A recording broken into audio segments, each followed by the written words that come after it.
You are listening to URN, You Are Enough, a safe space for everyone. Honest conversation, Filipino voices, the nursing journey, unfiltered. Simula na! You are enough. Hey, my name is Jet. And my name is Ryan. And this is URN. You are enough. Kumusta naman? Oh my gosh, Ryan. Well, sabi nga nila, di ba sa Amerika, living the dream. So, Wow. living the dream. No, but kidding aside, masasabi ko I've always been grateful sa lahat ng blessings over the years. Yeah. How about you? Di ba? Sabi nga nila, kamusta ka naman? Can't complain. Isa di ba? Can't complain. Okay, explain natin yan. Go ahead. Sobrang grateful. Exactly. Even though may mga challenges, ups and downs, but then just blessed and grateful. Blessed and grateful. Maganda yan. Pero kasi, ang question kasi, bakit nga ba tayo nandito? Bakit nila kailangan panoorin yung episode na to? Bakit kailangan nilang panoorin ng episode na to? Ano ba ang meron sa episode na to? So siguro magandang mag-start tayo. Sino ko? Yes, but also, kasi itong video na to, yung official launching ng our podcast. Na? You are in. You are enough. O, di ba? Pag-ano talaga tayo. But yes, to introduce myself, again, my name is Jet Figueroa. I have been a nurse for more than 10 years. I started in the Philippines. I have held different roles in my nursing journey. Started with a regular med-surg nurse and then ER nurse, and then an educator, and then I was also once in a leadership position, and then now currently here in the United States, I am an emergency room nurse, currently in family nurse practitioner school. And also, yeah, I'm in the United States military as well. Masyadong abala yung friend na. Masyadong wala, hindi naman busy. Kamusta naman si Sir Ryan? Kasi alam natin nagturo si Sir Ryan din sa Pilipinas. So yun, hi everyone, my name is Ryan. So I assume or I serve in a different role from school nurse, in academe. I teach din sa School of Psychology. Infection control training now as education specialist pa rin dito sa Amerika. Wow, diba? Very vast yung experiences, no? But of course, at this point, ang question kasi, paano tayo nagsimula? Yeah. Why we started the podcast ba? Yun ang una natin tanong, when did we start thinking about creating a YouTube channel or a podcast? I think it started back in 2023. 2023. Yeah, with our friends. Kasi taon ba tayo pumunta dito? 2023. We came in 2022. And it all started in 2023 when, you, EJ, ako, si Jelly, yun. And then parang initially it was just like baliw-baliwan moments and all that stuff. Parang gusto lang natin parang yung mga YouTube channel na good vibes content, mga ganon. But eventually, whenever we have like chances na mag-get together, magkakaroon kasi tayo, parang always nagkakaroon tayo ng moment ng mga sharing ganyan. And then parang doon nagsimula talaga yun na parang bakit hindi natin to gawin, kasi we share a lot of good things with each other. And I think if people are hearing these things, the things that we talked about during those times na, we talk about our experiences, because kasi hindi man tayo araw-araw magkakasama. And hopefully they will relate. Yeah, and hopefully they will. Yeah. And so sabi nga natin, bakit hindi natin to simulan? Sa ganon. Simulan na. Di ba sabi nga nila sa introduction? But yes, ngayon, Ryan, nandito na tayo. We are officially launching our URN, You Are Enough podcast. Ito yung magandang segue dyan, Jet. Bakit URN? Bakit? Oo nga. Parang nawalan. Diba, parang ikaw yung kaisip talaga nung pinaka pangalan kasi we were driving from Virginia. We were driving from Virginia and Virginia to Maryland. Kasi tayo talaga yung gigil na gusto na talaga nating mag-podcast and everything like that. And then we were driving from Virginia to Maryland, and then we decided, sabi ko nga sa'yo, parang sabi nga natin sa isa, sabi ko, we were thinking about what, correct. And then, at the time, I was driving, di ba? I was driving, I was praying din na sana, ano kayo magandang no? Kasi naniniwala talaga na ako sa guidance niya all the time.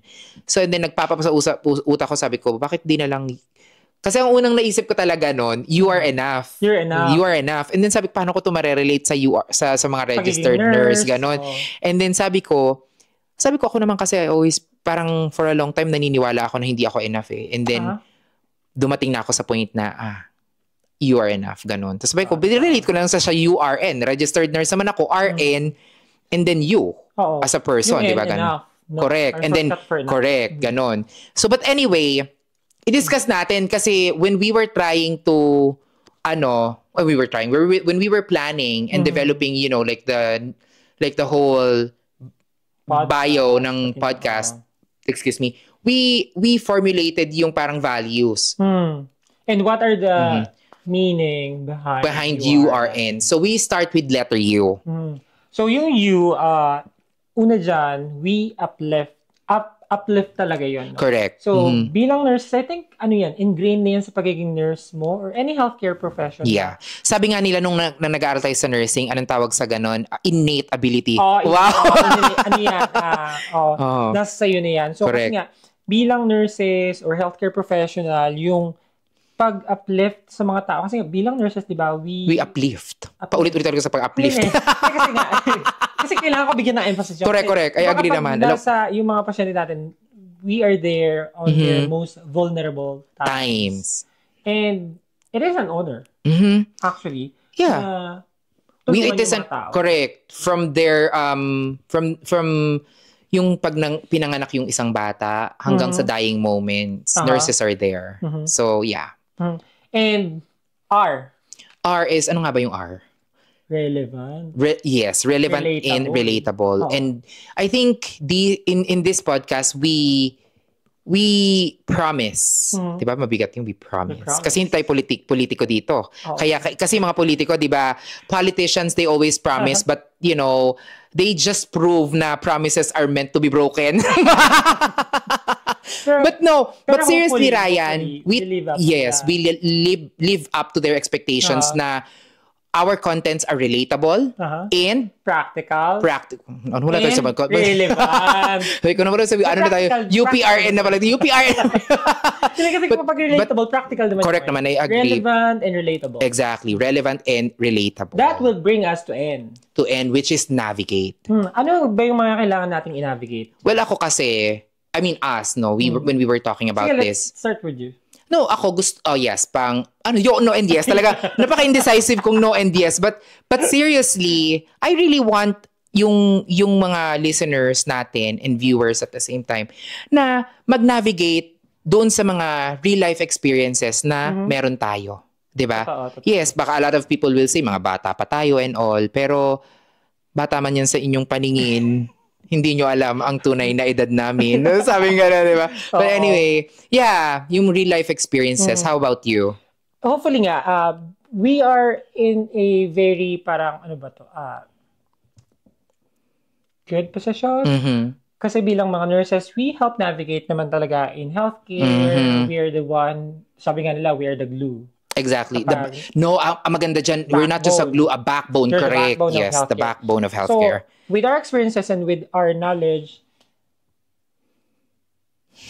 come together, we hope to help those individuals or our viewers or listeners to navigate their own experiences. Hopefully, we would be an inspiration to others.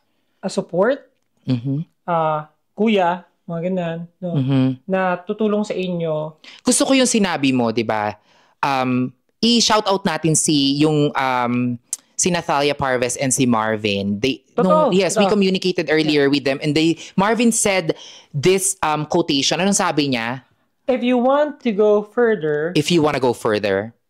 Oh no, if you want to go fast, sabi niya. If you want to go fast, do it alone. But if you want to go further, Do it together. So yung mga listeners natin dyan, we can do this together. Yun nga yung sabi natin. We can do this together. Yes, di ba? We're all in this together. Gano, High School Musical. Nakahalata yung edad. Yun.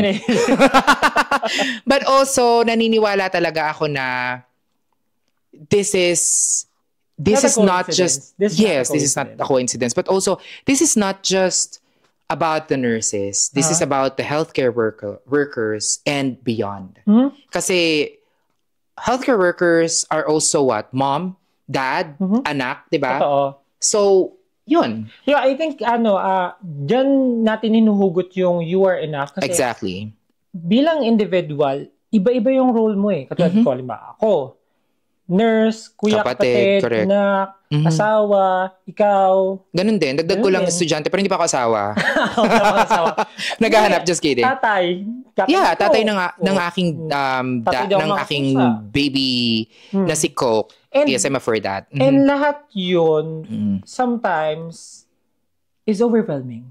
Overwhelming, yeah. Oh, and sometimes, parang naisip mo, enough ba tong mga effort ko? Diba? Ganun kasi. Am I enough to be in this position? Correct. Am I enough to take all these responsibilities? Yeah.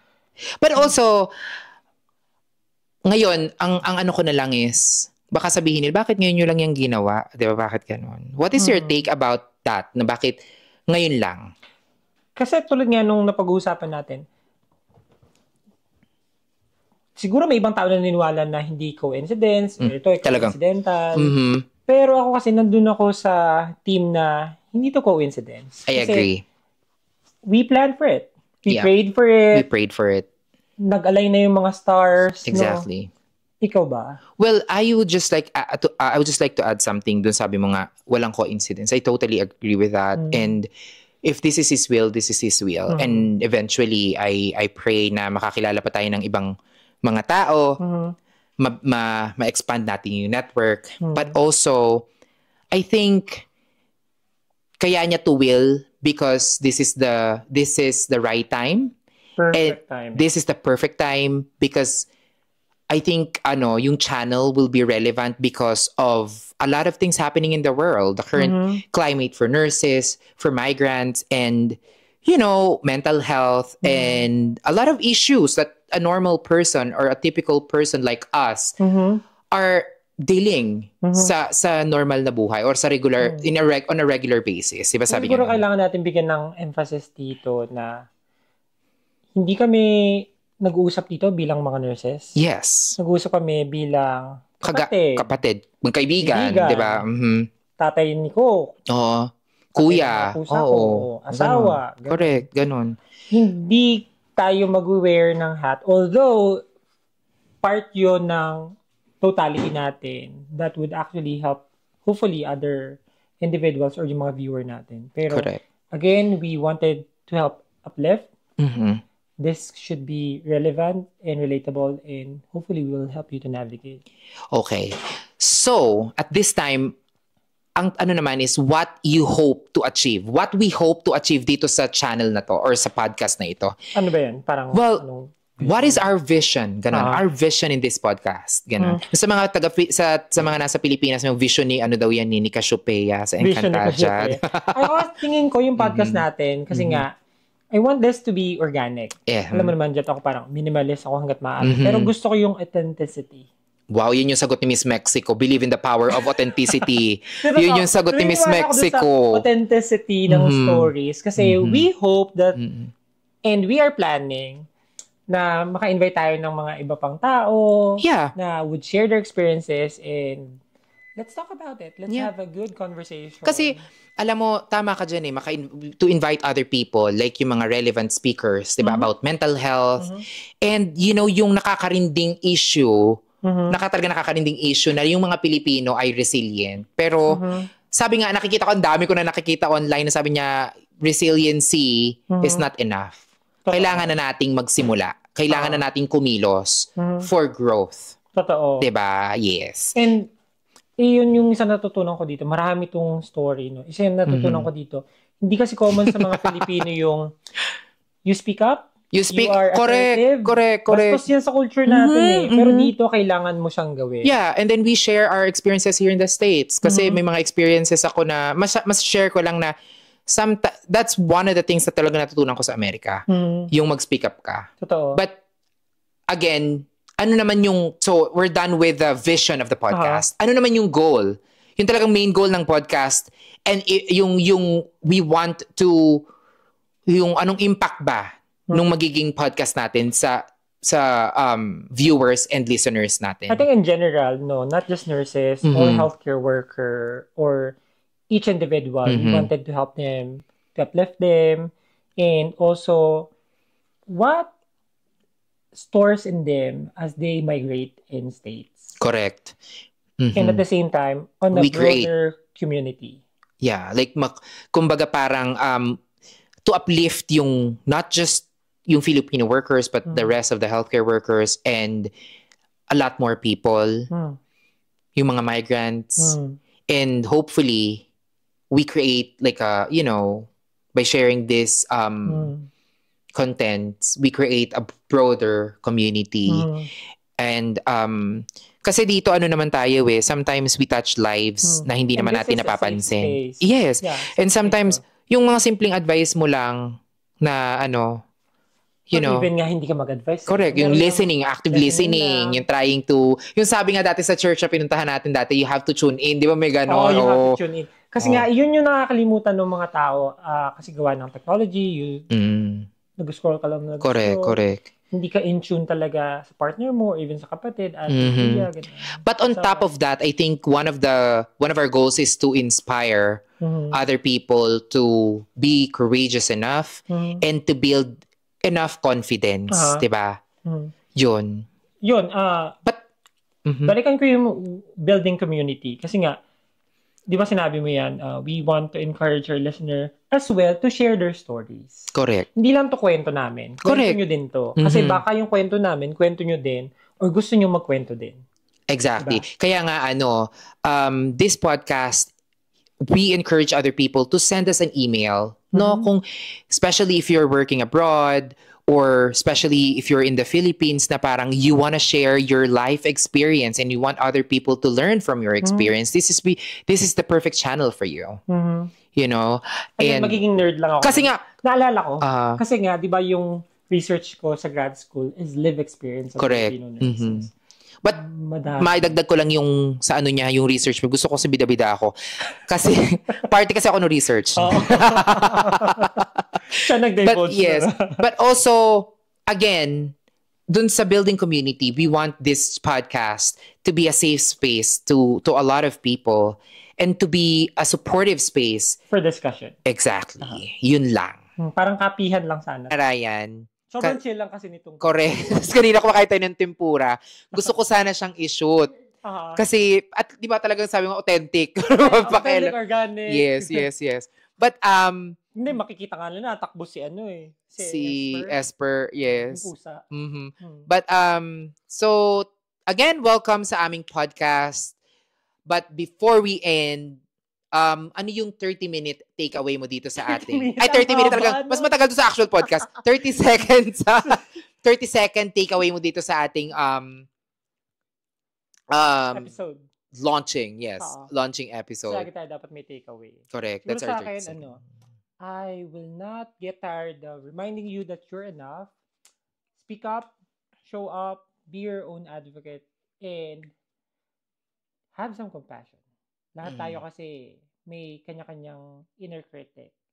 Exactly. And those are not your voices. Be your own voice. Lift yourself up. Ikaw. Well, I think my 30 minute na naman ako dito.